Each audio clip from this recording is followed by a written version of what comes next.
சூழ வனம் வீடு கொண்டாரம்மா. சின்னப்பர் தவம் கோடி செய்தாரம்மா. தீப்ஸ் நகர திருவிளக்காய் எழில் தேசம் எகிப்துதனில் செல்வராய் பிறந்தாரம்மா. சின்னப்பர் சீமானாய் வளர்ந்தாரம்மா.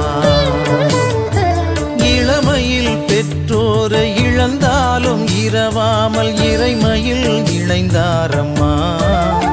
சின்னப்பர் இறைவனில் கலந்தாரம்மா.